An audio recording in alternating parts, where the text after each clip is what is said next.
어느 날씨 좋은 주일날에요. 좋은 교회의 어느 담임 목사님이 교회 학교 교육이 얼마나 잘 되고 있는지 궁금해서 아동부를 방문했습니다. 가장 열심히 말씀 듣고 예배하는 어린이에게 질문을 던졌습니다. 여리고성을 누가 무너뜨렸지? 이 아이가 너무 갑작스러운 질문에 평소 같으면 대답을 잘하겠지만 너무 갑작스러운 질문에 당황하고 겁이 나서 이렇게 말했습니다. 목사님, 그거 제가 안 했는데요. 기가 막힌 목사님이 그 아이를 가르치는 선생님에게 물었습니다. 아니, 선생님 반의 아이에게 여리고성을 누가 무너뜨렸냐고 물었는데 그 아이 대답이 자기가 안 했다고 하는데, 아니 선생님, 도대체 이 아이들을 어떻게 가르친 겁니까?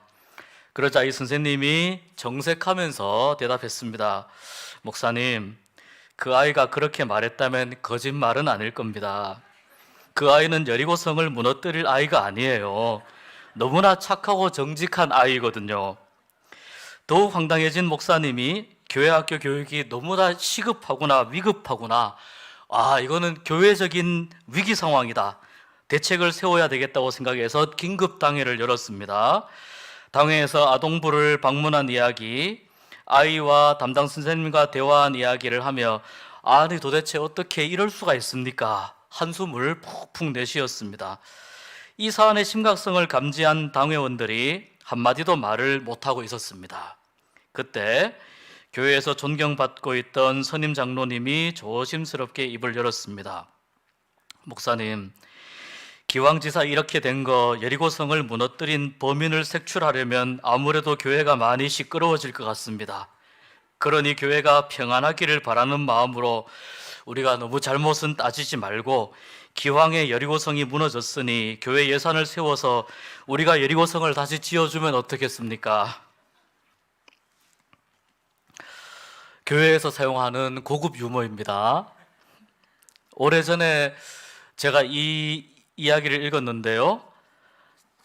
이 교회의 신앙교육은 제대로 되었다고 보십니까? 아니면 잘못되었다고 보십니까?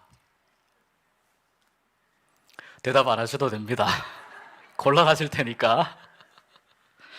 성경 지식을 아느냐 모르느냐의 문제를 놓고 따지면 이 교회는 매우 심각한 교회입니다. 그런데 이 이야기의 내면을 자세히 들여다보면 누군가가 하는 이야기를 철저히 믿어주는 신뢰관계가 형성되어 있다는 것을 알 수 있습니다. 선생님이 아이의 말을 믿어줍니다. 교사와 학생 사이에 좋은 관계가 형성이 되어 있는 거죠. 또 장로님들은 교회가 평안하기를 바라는 마음으로 회의에 임합니다. 누군가의 잘못을 지적해서 문제를 만들기보다 지금 발생한 문제를 어떻게 해결하면 은혜롭고 지혜롭게 할 것인지에 관심을 가집니다. 소통 전문가로 잘 알려져 있는 김창옥 교수님이 있습니다.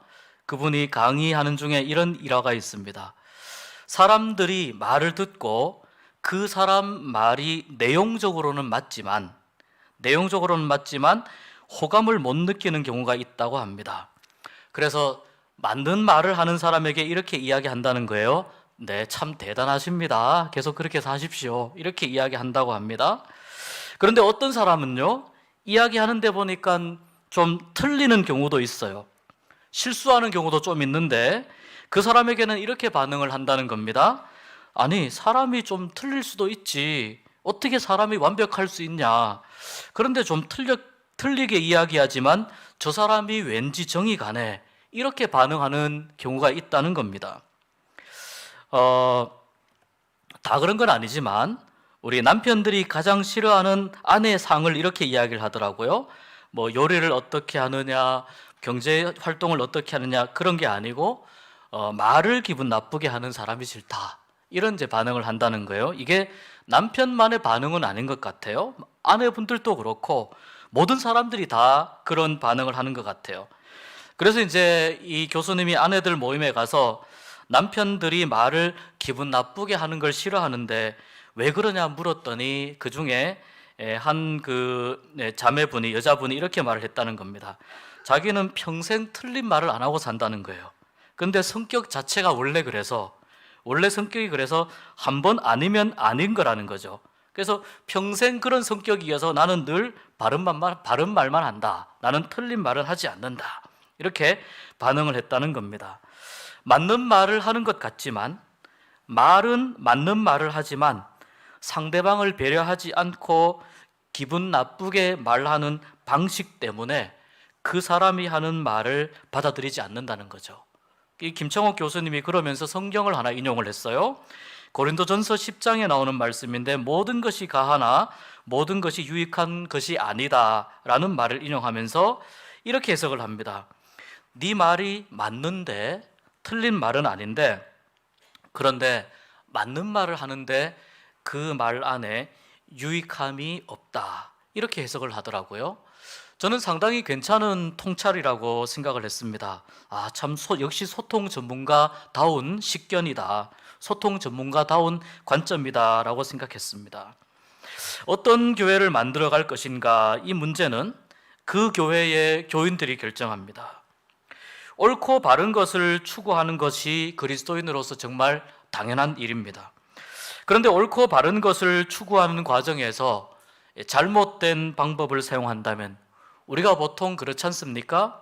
상대방과 대화를 하는 데 있어서 그 사람이 하는 말의 내용을 읽기도 하지만 그 사람의 그 말의 그 어감, 그 다음에 예를 들어서 사과할 때 미안합니다 이렇게 말하는 거하고 미안해 이렇게 말하는 건 다르잖아요.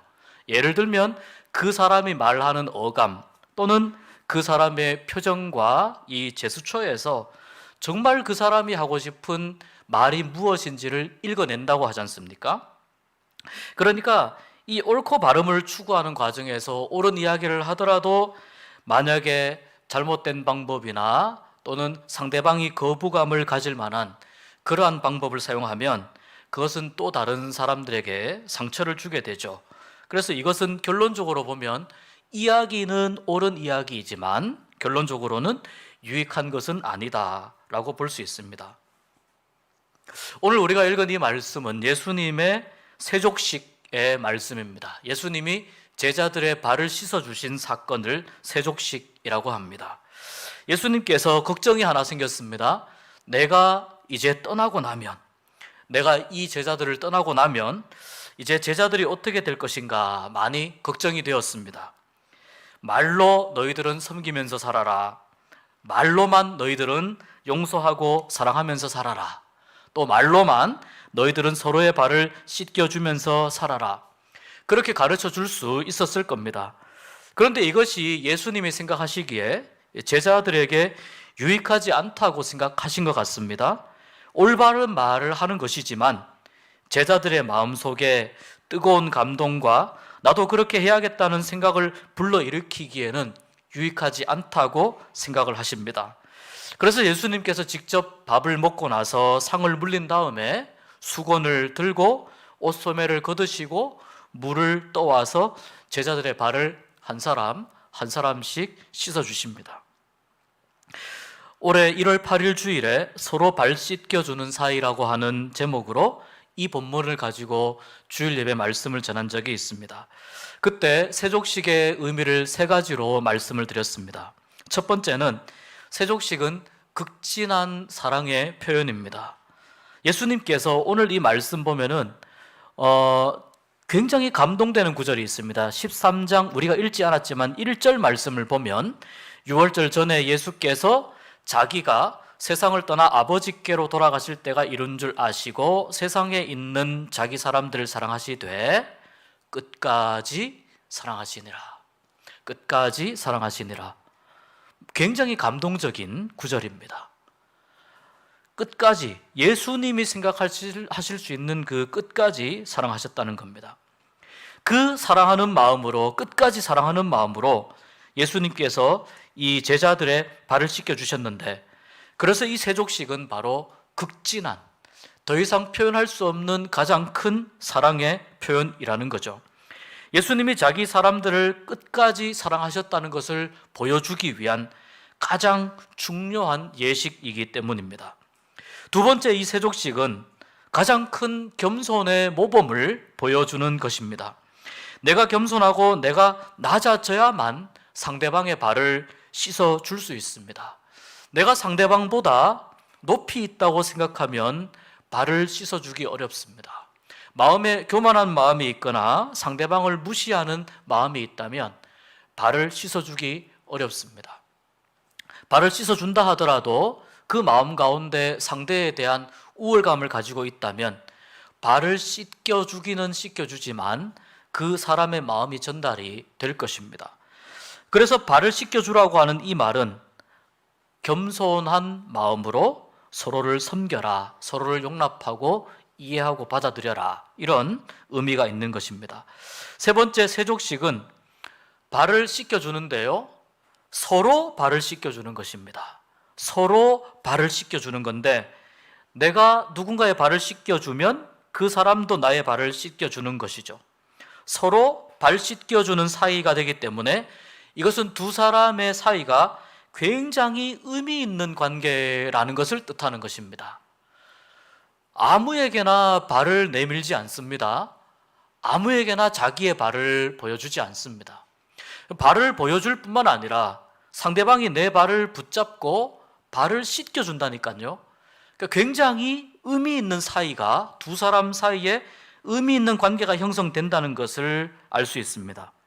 교회 안에서 서로 발 씻겨주는 사이가 아니게 되면 너와 나는 아무 상관이 없다라는 것이 이 공동체를 바라보는 예수님의 관점입니다. 발 씻겨주는 사이가 되어야 공동체가 건강하고 아름답고 또 그 안에서 회복도 치유도 평안도 누릴 수 있는 그런 공동체가 된다는 것입니다. 발은 어떤 의미일까요? 발은 몸에서 가장 더러운 신체 부위입니다. 다른 사람에게 잘 보여주지 않는 부분이고 또 많이 감추고 싶은 부분입니다. 이것을 조금 더 그 사람의 관점에서 들어가면 그 사람의 약점, 어려운 일, 힘든 일, 마음의 상처, 과거의 아픔, 마음의 쓴뿌리, 이런 것들이 발이라고 볼 수 있습니다. 내가 숨기고 싶은 나의 모습, 감추고 싶은 나의 모습이 발이라고 볼 수 있습니다. 발을 씻겨준다는 것은 그렇기 때문에 그러한 상대방의 아픔과 상처와 부끄러움을 내가 감싸준다는 뜻이 됩니다. 그 사람은 이런 부분이 연약하지만, 이런 부분을 감추고 싶어 하지만 그것을 내가 감싸주고 품어주고 용납해준다는 의미입니다. 아픔과 상처가 회복되도록 도와주고 응원해준다는 의미가 있습니다. 상처가 깨끗해지도록, 아픔이 말끔해지도록, 힘들었던 과거가 씻은 듯이 치료되도록 기도해주고 도와주고 응원한다는 의미가 있습니다. 예수님이 제자들의 발을 씻겨주시고 이렇게 말씀했습니다. 너희가 나를 주님 또는 선생님이라고 부르지 않느냐? 주님 또는 선생님이라고 부르는데 그러면 내가 하는 대로 그대로 따라해야 되지 않겠느냐? 서로 발을 씻겨주어라. 극진한 사랑으로 돌봐주고 겸손한 마음으로 형제와 자매에게 대하고 또 그 사람과 매우 의미 있는 관계를 맺어가고 그런 공동체를 만들어라. 그래서 너희들 모두에게 저마다의 발이 있는 것이다 라고 말씀합니다. 군대에서 조교가 보통 시범을 보이지 않습니까? 훈련병들은 어리버리해서 잘 못합니다. 사회에서 아무리 똑똑했어도 일단 훈련소에 들어가면 정신없습니다. 그런데 훈련받는 병사들이 어떻게 해야 할지를 보여주는 사람이 바로 조교가 되는 거죠. 이러이러한 모습, 제식 훈련은 이렇게 하고 총검술은 이렇게 하고 이렇게 보여주는 겁니다. 예수님께서 바로 어리버리한 제자들에게 조교처럼 보여주셨습니다. 발을 이렇게 씻는 것이다. 그렇게 보여주시면서 이 제자들의 이 머릿속에 그 발을 씻어주시던 장면이 사진 찍히듯이 찍혀서 나중에 따라하라고 그렇게 가르쳐 주신 것입니다. 예수님의 이 가르침을 따라서 우리가 교회에서 스승으로 또 선생으로 또 우리 교회에서 함께 생활하면서 꼭 지켜야 할 가르침과 배움의 원칙이 몇 가지 있습니다. 첫 번째는요, 우리가 교회와 각 사람의 유익을 위해서 판단하고 결정하고 말하고 행동해야 됩니다. 옳은 이야기를 우리가 할 수 있습니다. 그것이 사람의 마음을 움직이지 않습니다. 옳다고 해서 사람들이 움직이지 않아요. 설득의 심리학에서 이런 이야기를 합니다. 사람들의 마음이 움직일 때가 있다는 거예요. 언제 움직이냐? 나하고 논리 싸움을 해서 졌을 때 움직이느냐? 지면 더 안 움직인다는 거예요. 언제 움직이느냐? 논리 싸움에서 졌을 때가 아니고 마음에 감동받았을 때 움직인다는 거예요. 이걸 우리 표현으로 하면 은혜 받았을 때 움직인다는 거죠. 어떤 말을 아이들을 포함한 모든 사람들도 다 마찬가지입니다. 논리적으로 설득되지 않습니다. 감동을 받아야 결단하게 되고 움직이게 됩니다. 어떤 말을 들었을 때, 어떤 결정을 들었을 때 그 말을 하는 사람의 그 어투와 행동을 통해서 그 말의 의도를 읽게 되는 것이죠. 그 사람이 나의 유익을 위해서 이렇게 말했구나, 이렇게 행동하였구나 알게 되는 것이죠. 그런 면에서 여리고성을 무너뜨린 이 교회의 이야기는 서로의 유익을 위한 모습을 볼 수 있기 때문에 좋은 교회가 될 가능성이 많은 교회입니다. 얼마나 많이 아느냐도 중요하지만 서로의 유익을 위해서 얼마나 함께 하느냐, 서로에게 얼마나 감동을 주느냐입니다. 두 번째는 예수님처럼 우리가 모범을 보이고 모범을 따라해야 됩니다. 말로 이렇게 해라 저렇게 해라가 아니고 그렇게 하는 모습을 그냥 보여주면 되는 것입니다. 사랑하라는 말이 아니고 사랑하는 모습을 보여주면 되는 것이죠. 기도해라가 아니고 기도하는 모습을 보여주면 되는 것이죠. 용서해라가 아니고 용서하는 모습을 보여주면 되는 것이죠. 예배 잘 드려라가 아니고 예배 잘 드리는 모습을 보여주면 되는 것이죠. 서로 발을 씻겨주어라가 아니고 발을 씻겨주면 되는 것입니다. 예수님이 원하시는 것이 그러니까 예수님처럼 따라하고 예수님 흉내를 내는 것입니다. 사실 이 신앙의 가르침과 배움은요, 모방하는 데서 굉장히 많은 것을 우리가 배우게 되는데 그런 면에서 우리가 예수님을 잘 모방해야 될 이유가 여기 있는 것입니다. 세 번째, 우리가 어떤 상황에 있을 때 이런 질문을 계속 던져야 됩니다. 예수님이라면 어떻게 하실까? 이 질문을 계속 던지는 교회 그리고 교사가 되어야 됩니다. 아이들이 교회에 와서 예배에 집중하지 않고 잡니다. 이럴 때 예수님이라면 어떻게 하실까? 쫓아낼 것인가? 자도록 내버려 둘 것인가? 깨울 것인가? 어떻게 할 것인가? 또 내가 5번이나 질문했는데도 아이들이 대답을 안 합니다. 끓어오르는 화를 참으면서 예수님이라면 어떻게 하실까? 생각해 보는 겁니다. 계속 결석하는 친구가 있어요. 예수님이라면 어떻게 하실까? 또 구역 모임을 할 때 구역 식구 중에 구역 예배에 관심도 없고 문자를 보내도 답장도 하지 않는 분이 있어요. 그분을 생각하면서 예수님이라면 어떻게 하실까? 바나바 사역을 하는데요, 새 가족으로 오시는 분이 교회 적응을 잘 하지 못해요. 엉뚱한 걸 자꾸 질문하세요. 예수님이라면 어떻게 하실까? 마지막 5번째 주일이 되어서 선교회별 모임과 예배를 드리려고 하는데 한 번도 참석 안 한 선교회 회원을 보며 예수님은 어떻게 하실까?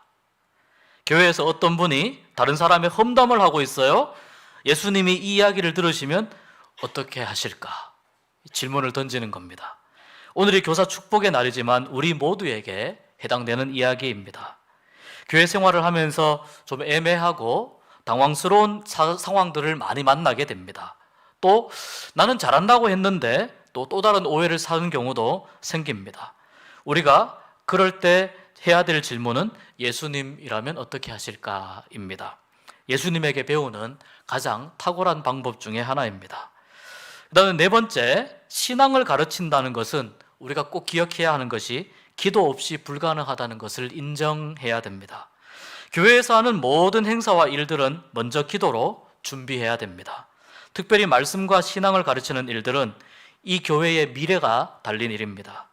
때문에 사탄이 아주 싫어하는 일입니다. 교육부서의 봉사가 매우 어려운 이유가 있습니다. 그것은 그 교회가 앞으로 부흥하고 성장하는 원동력이 되는 이 원동력이 바로 교육부에 달려있기 때문에 어떻게든 사탄은 교육부가 잘못되게 하기 위해서 무한한 방해 공작을 펴게 됩니다. 그렇기 때문에 이 사탄의 방해 때문에라도 사실은 교육부서의 봉사가 사실 쉽지 않고 어렵습니다. 때로는 가르치는 아이들과의 갈등, 나의 말을 잘 듣지 않을 때 때로는 교사로서 굉장한 자괴감을 느끼기도 합니다. 내가 정말 교사할 자격이 있나 이런 생각을 할 때도 있습니다. 그런데 그러한 모든 생각들의 이면에는 뭐가 있냐면 이 교육부서가 잘 되지 못하게 하려는 사탄이 틈을 타는 그런 방해 공작이 있다고 생각하면 된다는 겁니다. 그렇기 때문에 교육부의 사역은요, 매우 영적인 사역입니다. 아이들을 만나는 일 매우 영적인 일입니다. 아이들을 교회에서 맞이하는 일, 전화 신방하는 일 매우 영적인 일입니다. 이것을 사실 이러한 일들을 영적 전쟁이라고 이야기합니다. 매주일 교육부 예배가 그러니까 영적인 전쟁의 자리라는 거죠. 전쟁을 준비하는 데 있어서 우리가 가장 좋은 무기를 들고 나가려고 하지 않습니까? 최고의 무기를 들고 나갑니다. 그 최고의 무기가 뭐냐? 바로 기도입니다. 그래서 이 영적 전쟁의 현장에 매주일 우리가 교사로서 서게 됩니다. 기도하면서 하나님께 맡겨야 되죠. 기도하면서 하나님의 인도하심을 구해야 되죠. 기도하면서 나의 마음을 다스려야 되고, 기도하면서 성령님의 도우심을 간구해야 됩니다. 기도하지 않고 이 일을 감당하는 것은 불가능합니다. 모든 교육부서의 예배와 행사가 그래서 기도로 시작하고 기도로 마무리해야 되는 이유가 바로 여기에 있습니다.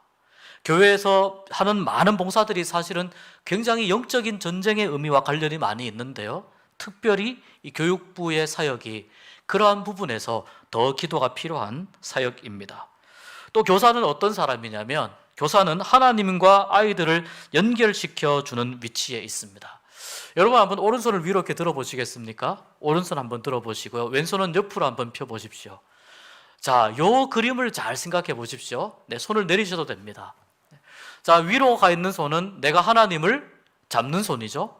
옆으로 편 손은 내가 가르치는 아이들을 잡는 손입니다. 아이들은요, 선생님을 통해서 하나님을 알아가게 되고 하나님을 느끼게 된다는 겁니다. 그래서 한 팔은, 교사의 한 팔은 어디를 향해 있느냐? 나의 힘겨운 이 손을 잡아 주십시오. 하나님을 향해서 있는 것이고, 또 한 팔은 나를 바라보는 아이들의 눈망울을 바라볼 수 있는 아이들을 잡는 손이 또 하나의 팔이 되어야 된다는 것입니다. 서로를 이어주는 관계가 교사이기 때문에 아이들에게 내가 만난 하나님을 잘 이야기해 주면 되는 것이죠.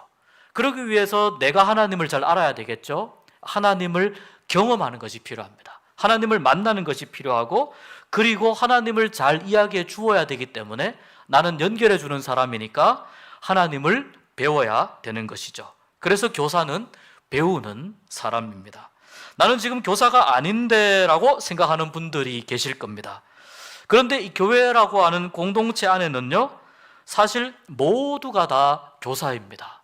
오전 예배 때 제가 말씀드렸던 것처럼 어느 수도원에서 서로가 서로를 바라보는 그 시선이 존경과 배려와 공감하는, 서로 그 사람에게 장점을 발견해서 그것을 배우고자 하는 그러한 마음이 서로에게 있을 때 그 수도원이 새로운 부흥의 전기를 마련하는 것처럼 교회 안에 있는 모든 분들은 저마다 누군가의 제자가 될 수 있고 누군가의 교사가 될 수 있습니다.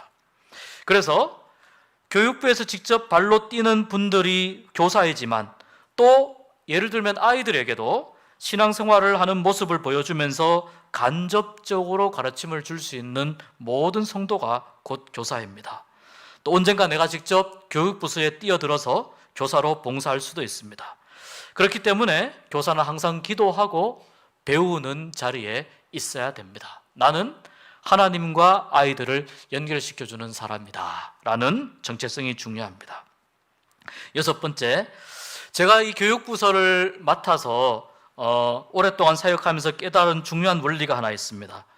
이게 유치부 아이들에게도 제가 확인한 것이고요, 아동부, 중고등부, 청년부도 마찬가지인데, 그 가르치는 선생님들이 행복하고 사이가 좋으면 교육부서가 자연스럽게 성장한다는 것을 제가 깨달았습니다. 아이들도 영적인 흐름을 느낍니다. 모든 사람은 영적인 존재이기 때문에 아이들이 안 보는 것 같아도요, 우리와 함께하는 선생님들이 지금 행복한지, 신앙의 기쁨을 누리고 있는지, 서로 사이가 좋은지 이런 것을 금방 알아챕니다. 선생님들이 느끼는 행복이 아이들에게 자연스럽게 전달되고 아이들은 그것을 그냥 자연스럽게 친구들에게 이야기하는 거예요. 우리 교회 한번 와볼래? 참 좋아. 그럼 묻겠죠? 뭐가 좋은데? 그냥 좋아. 이러면 끝난 거예요. 우리 교회 그냥 좋아. 그러면 어떤 게 좋은데? 와보면 알아. 이러면 끝난 거예요. 이러면 더 이상 여기서 무슨 다른 미사역으로 설명할 필요도 없고 다 되는 거예요. 자, 선교회도 마찬가지입니다. 선교회 임원들이 아주 협력하면서 사이가 좋을 때, 또 기존 회원들 간의 사이가 좋고 행복할 때 그 선교회가 금방 부흥합니다. 교회도 마찬가지입니다. 교회의 가장 중심인 당회가 행복하고 사이가 좋을 때 이 긍정적인 분위기가 또한 교회에 전해지게 됩니다. 당연히 교회가 좋아지고 부흥을 하게 되죠. 어떻게 하면 좋은 사이가 될까? 어떻게 하면 행복한 사이가 될 수 있을까?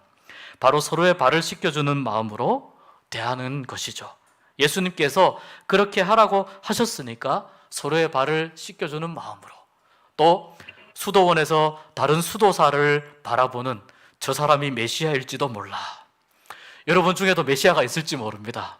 저분이 메시아일지 몰라. 이런 마음으로 서로를 대하면서 우리가 서로를 더 이해하고 또 인정하고 발 씻어주는 그런 사이가 될 수 있기를 축복합니다. 교회의 중요한 기능 중에 하나는요, 이 가르침의 기능입니다. 배우고 가르치고 양육하고 성장하는 이 기능이 멈출 때 교회는 마치 피가 돌지 않는 혈관처럼 막혀서 어딘가 터지게 됩니다. 사고가 납니다. 그러면 교회의 기능이 망가집니다. 교회가 무너질 수 있습니다.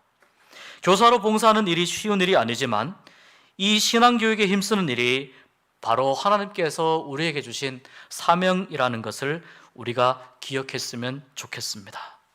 교사만 교회 교육에 봉사할까요? 그렇지 않습니다. 말씀드린 대로 모든 성도들의 관심과 응원과 사랑이 또한 교육부를 향할 때 각 부서의 사역이 은혜롭게 진행될 줄 믿습니다.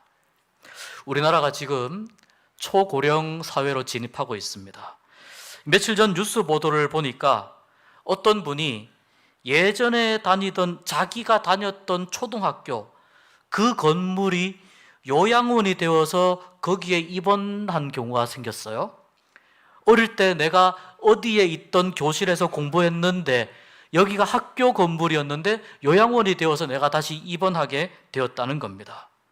또 뿐만 아니라 얼마 전까지 운영하던 어린이집이 지금 아이들 숫자가 급감하지 않습니까? 이 어린이집이 요양원으로 또한 바뀌게 되었습니다. 이게 유치원과 어린이집이 그 자리에서 건물이 그대로 있는 상태에서 요양원으로 전환한 사례가 2017년부터 2022년까지 81곳이나 되었습니다. 신생아 수는 어떨까요? 2016년에 신생아 수가 40만 6천 명이었습니다. 한 해 동안 40만 6천 명이 태어났습니다. 2022년 작년 한 해에 신생아 수가 24만 9천 명이 되었습니다. 거의 반감할 정도로 지금 인구가 급감하고 있습니다. 여성 한 명이 평생 낳을 합계 출산율, 일평생 낳을 이 합계 출산율이 지금 몇 명이냐면은 0.78명입니다. 0.78명. 이게 어떤 숫자냐면은요, 전쟁이 났을 때보다 더 안 좋은 상황이라는 겁니다. 지금 우리 사회가 그렇습니다. 무슨 말이냐면 아래에서부터 도미노로 지금 사회가 급격히 와야 될 수 있는 위기의 상황을 우리가 지금 맞이하고 있다는 것입니다. 나라가 무너졌을 때 일어나는 현상이라는 거예요. 0.78명이라는 숫자가.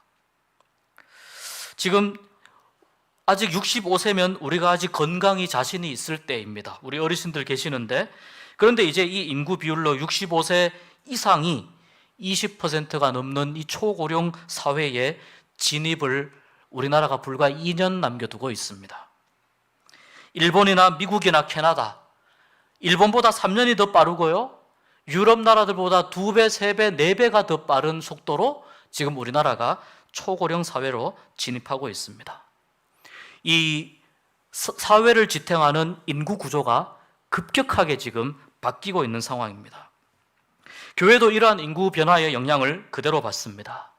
우리 교회도 어르신들, 은퇴하신 어르신들이 많이 계십니다. 그래서 고민하고 있습니다. 은퇴하신 어르신들을 중심으로 하는 이 노년부 사역을 신설하는 것에 대해서 지금 기도하면서 고민하고 준비하고 있습니다. 뿐만 아니라 한 명의 교육부 아이들이 얼마나 소중한지, 지금 우리 교회 교육부에 와서 배우고 있는 아이들 한 명 한 명이 이 아이들이 얼마나 귀한 아이들인지, 옛날로 따지면 10명, 100명치 값어치를 하는 그런 아이들이 지금 우리 교회에 와서 배우고 말씀을 배우고 신앙생활을 하고 있는 것이죠. 교회, 이 나라의 인구 구조, 이 구조에 영향을 받을 수밖에 없는 교회도 여전히 이러한 노년부 사역을 고민해야 하고, 또 동시에 우리가 다 자라나는 세대들, 앞으로 이렇게 급감하는 이 인구 감소의 시대에서 어떻게 이 아이들을 가르칠 것인지에 대한 문제도 동시에 같이 진행해야 됩니다. 이 부분을 같이 고민할 수밖에 없는 것이, 이것이 교회의 존폐 위기를 해결해가는, 극복해가는 중요한 관점이, 중요한 그 하나의 모티브가 될 수 있기 때문입니다. 이렇게 급변하는 사회적 상황 속에서 우리가 하고 있는 이 신앙교육이 얼마나 중요하고 얼마나 소중한가 하는 것을 우리가 다시 한번 확인했으면 좋겠습니다. 여러분, 우리 교회에 오는 유치부에서부터 아동부, 중고등부, 또 청년부, 또 우리 교회 새가족들 이렇게 오시는데요, 이렇게 누군가가 새로 오고 어린 아이들이 와서 예배를 드리고 하는 이 일은 거의 기적에 가까운 일이라고 생각을 하시면 됩니다. 우리 교단 안에서 지금 교회 안에서 교육부를 운영하지 못하는 교회가 지금 50%를 넘어섰습니다. 서울에 있는 교회는 괜찮다고 생각이 되시죠? 천만의 말씀입니다. 우리 교회가요, 서울에 있는 상당히 많은 교회들보다 훨씬 더 좋은 여건 속에서 우리 교회가 지금 유지가 되고 있다는 겁니다. 굉장한 은혜가 아닐 수 없습니다. 그러나 이 은혜의 시간에 말씀드린 대로 은퇴하신 분들에 대한 사역을 우리가 깊이 고민하면서 자라나는 세대들이 한 명이라도 더, 이 아이들이 한 명이라도 더 말씀으로 양육받을 수 있는 그러한 교회의 이 교육구조 시스템을 우리가 잘 만들어가지 않는다면 우리 교회도 또한 앞으로 5년, 10년, 20년 후에 장담하기 어렵습니다. 여러분, 10년이 딱 지나면은요, 어떻게 되냐면 지금 우리 청년부에서 함께 신앙생활하고 있는 청년들 중에 몇 명은 10년이 지나고 나면 그 청년이 권사 후보가 되십니다. 10년이 그런 시간이에요. 그런데 이 10년이 금방 갑니다. 금방 가는 시간입니다. 그래서 기도하면서 마음을 모으고 지혜를 모아야 되겠습니다. 무엇보다도 기도 없이, 관심 없이, 사랑 없이, 헌신 없이는 불가능합니다. 교회의 체질을 일정 부분 개선을 해야 되고요, 또 목회의 방향을 조금 더 지혜롭게 설정하고 그것을 함께 여러분들과 나누어야 하고, 같이 고민하면서 말씀 안에서 길을 찾을 때 우리에게 지혜 주시는 하나님을 의지하면서 예수님을 따라가면서 예수님이라면 어떻게 하셨을까 질문하면서 말씀 안에서, 예수님 안에서 길을 찾을 때 하나님께서 우리에게 좋은 길을 내실 줄로 믿습니다. 신앙 교육을 위해서 기도해 주시길 바랍니다. 관심 가져주시기 바랍니다. 그리고 우리가 지금까지 가졌던 관심과 투자보다, 예산보다 더 많은 비중을 들여서 신앙 교육에 힘써야 될 것입니다.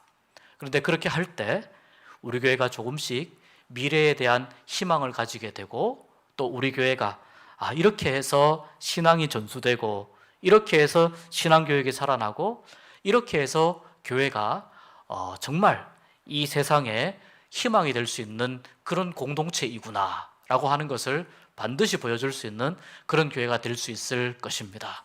이러한 은혜를, 또한 이러한 기도의 바램과 소망을 함께 누리면서 기도해 주시고, 사랑해 주시고, 관심 가져주시고, 또 때로는 헌신해 주시는 그런 우리 모두가 될 수 있기를 주님의 이름으로 축복합니다.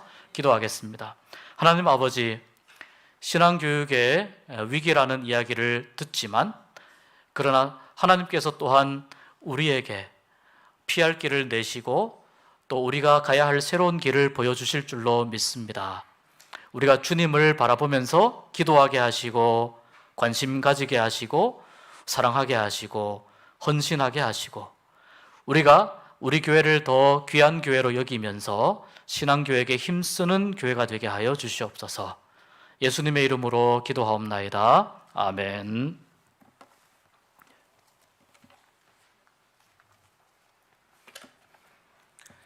찬송가 204장 하시겠습니다.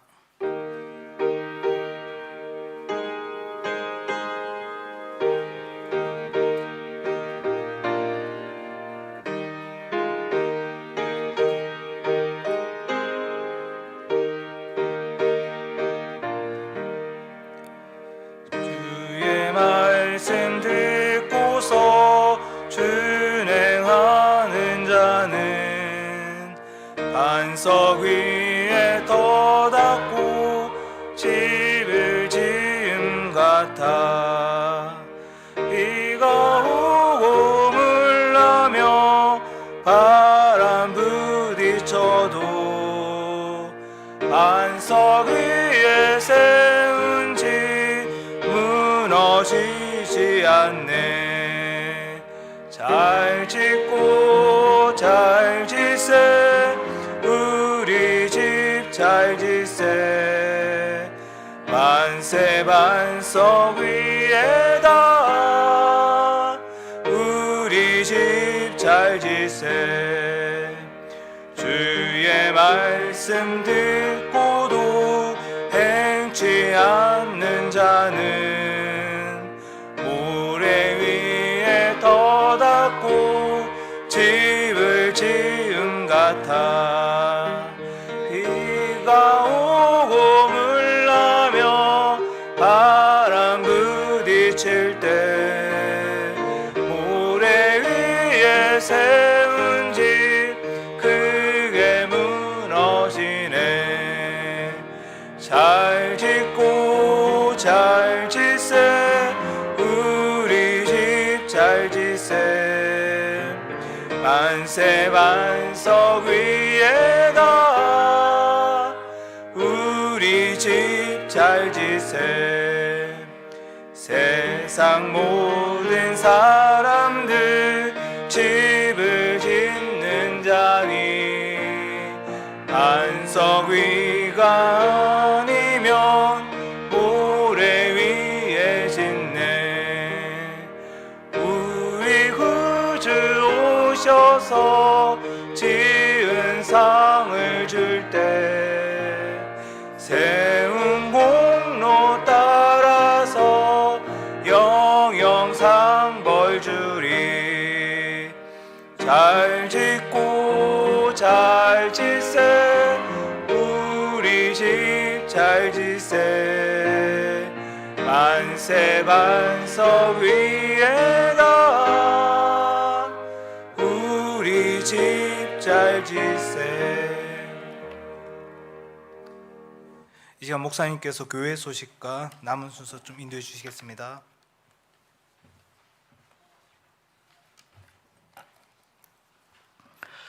옆에 분 보시면서 인사 한번 하실까요? 신앙교육에 힘쓰는 교회 됩시다. 네, 여기 그 주보 안쪽 설교 메모 밑에 공동 기도 제목을 이제 매월 1개월 단위로 이렇게 기록을 하고 있는데 우리 교회가 그 달에 함께 해야 할 기도 제목이 이런 것이겠다 싶어서 이렇게 정리해서 올리고 있습니다. 기도하실 때 같이 기도해 주시고 또 때로는 대표 기도하실 때 이 공동 기도의 제목을 참조하셔서 같이 기도해 주시면 감사하겠습니다. 여러 그 교회 소식은 주보 참조하시기를 바라고요. 오늘 청년주일임과 동시에 또 교사주일인데요. 우리 모두가 다 교사입니다. 그런데 또 좀 특별히 이제 교육부에서 섬기고 계시는 우리 선생님들 오늘 교사 축복하는 날로 우리가 이 예배 시간을 함께 지금 보내고 있습니다. 먼저 우리 교사 선생님들 다 나오셔서 특송 먼저 해주시고 그리고 다음 순서 이어가도록 하겠습니다.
네, 우리 교육부 섬겨주시는 선생님들 너무 감사합니다.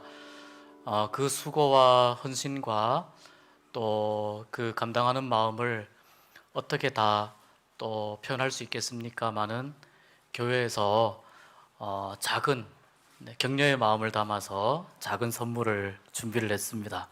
시간이 좀 걸리겠지만 교회학교 교장인 제가 직접 한 분씩 전달해 드리도록 하겠습니다.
네, 우리 교회 신앙교육이 더 잘 되었으면 좋겠습니다.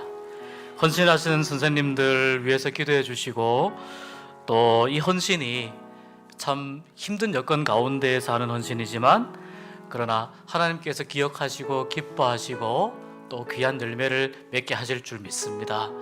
우리 시간 함께 우리 교육부와 선생님들 축복하면서 우리 손을 내밀어서 축복하면서 찬송하겠습니다. 너는 시냇가에, 너는 시냇가에 심은 나무라. 하나님의 사랑 안에 믿음 뿌리 내리고 주의 뜻대로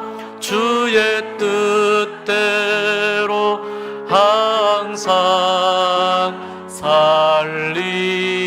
주의 시절을 쫓아, 주의 시절을 쫓아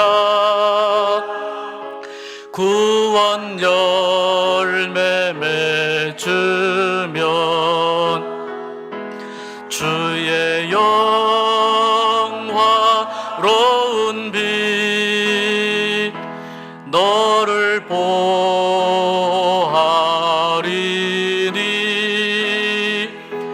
주의 뜻대로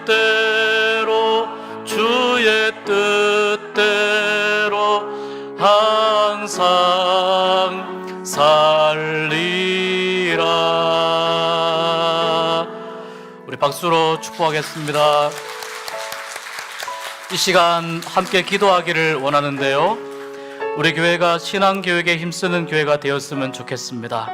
앞에 있는 선생님들 헌신과 눈물과 수고를 하나님께서 기쁘게 받으시고 그 섬김이 헛되지 않기를 하나님께서 꼭 기억하시고 좋은 열매 맺을 수 있게 해달라고 기도해 주시길 바랍니다. 우리 교회 교육부를 위해서 기도해 주시고, 우리 교회가 이 신앙교육이 더욱더 하나님 보시기에 아름답게 왕성하게 진행될 수 있도록 우리 시간 주님 한번 부르시고 통성으로 함께 기도하도록 하겠습니다. 주여, 거룩하신 아버지 하나님, 이 시간 하나님 아버지 우리의 마음속에 신앙교육을 향한 하나님 간절한 마음이 있습니다. 소망이 있습니다. 하나님 염원이 있습니다.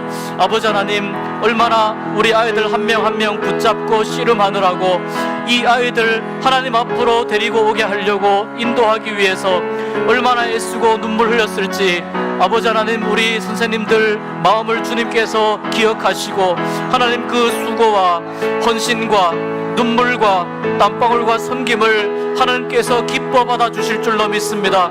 아버지 하나님, 내가 정말 교사 자격이 있는가 생각할 때마다 힘을 더하여 주시옵소서. 하나님, 사람의 힘으로 감당하는 것이 아니고 하나님의 힘과 능력으로 감당하는 아버지 하나님, 이 교사의 사역이 되게 하여 주시옵시고 섬김의 사역이 되게 하시고 말씀을 가르치는 사역이 되게 하여 주시옵소서. 하나님, 내가 만난 하나님을 우리 아이들에게, 유치부 아이들에게, 아동부 아이들에게, 중고등부 아이들에게, 하나님 청년부에게, 그리고 아직 알지 못하는 많은 사람들에게 전해줄 수 있는 저희들이 되게 하여 주시고, 우리 선생님들, 우리 교육부 하나님 힘을 모아서 다시 한번 일어나서 다시 한번 주님의 영광을 위해서 사역하기로 결단하게 하시고, 다시 한번 주님의 영광을 위해서 하나님 저희들이 기도하게 하여 주시옵시고, 주님의 뜻을 찾고 구하는 가운데 우리의 교회의 생명이 달려있는, 교회의 미래가 달려있는 이 귀한 말씀을 가르치는 교육사역, 교육부 사역에 하나님 아버지 기쁘게 은혜롭게 감사함으로 감당하는 저희들 모두가 되도록 역사하여 주시고 은혜를 베풀어 주시옵소서. 주님, 우리 선생님들을 축복합니다. 우리 교육부를 축복합니다.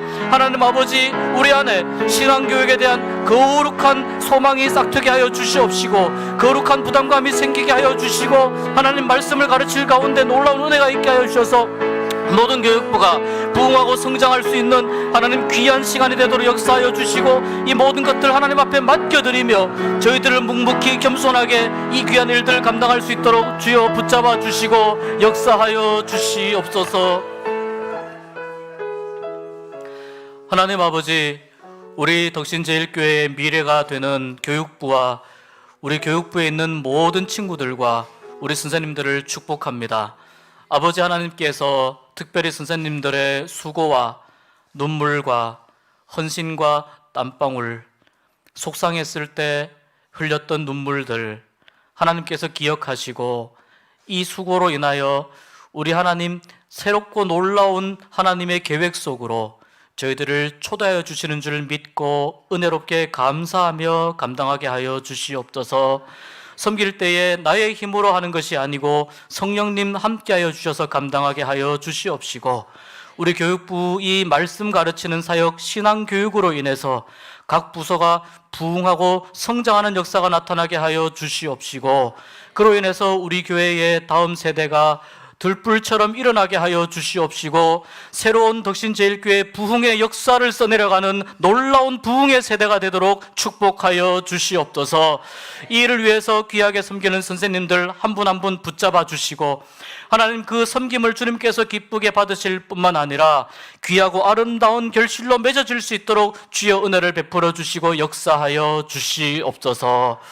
지금은 우리 구주 예수 그리스도의 은혜와 하나님의 크신 사랑과 성령님의 위로하시며 인도하시며 교통하시는 은혜가 우리 하나님께서 많이 관심 가지시는 다음 세대를 세우는 일에, 신앙교육을 감당하는 일에 기쁘게 섬기겠습니다. 하나님 맡겨주신 일 잘 감당하겠습니다. 다짐하며 신앙교육에 힘쓰기를 결단하는 우리 모든 교육부와 선생님들 가운데, 또한 우리 교회 앞으로의 이 미래를 바라보면서 한 걸음 한 걸음 나아가는 가운데 그 미래의 모든 소망 하나님께 맡기고 헌신하고 수고하신 모든 성도님들 위해 앞으로 우리 교회가 가야 할 귀하고 아름다운 믿음의 발걸음 위에 지금부터 영원토록 함께 하옵시기를 축원하옵나이다. 아멘.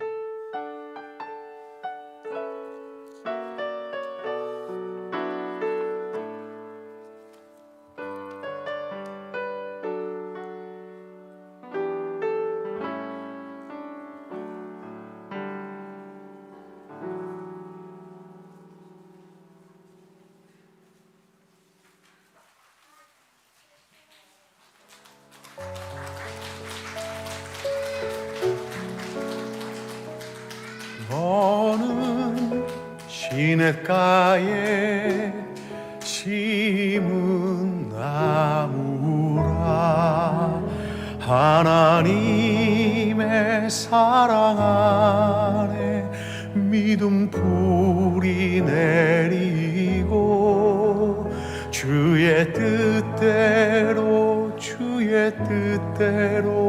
항상 사세요.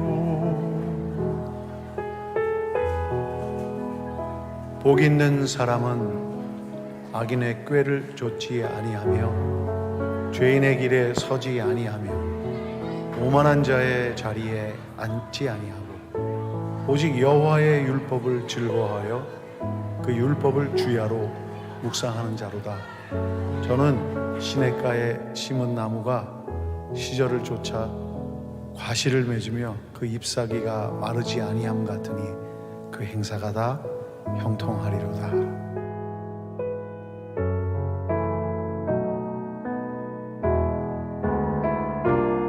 너는 시냇가에 심은 나무라, 하나님의 사랑 안에 믿음 뿌리 내리고 주의 뜻대로 항상 사세요. 하나님의 사랑 안에 믿음 뿌리 내리고 주의 뜻대로 항상 사세요.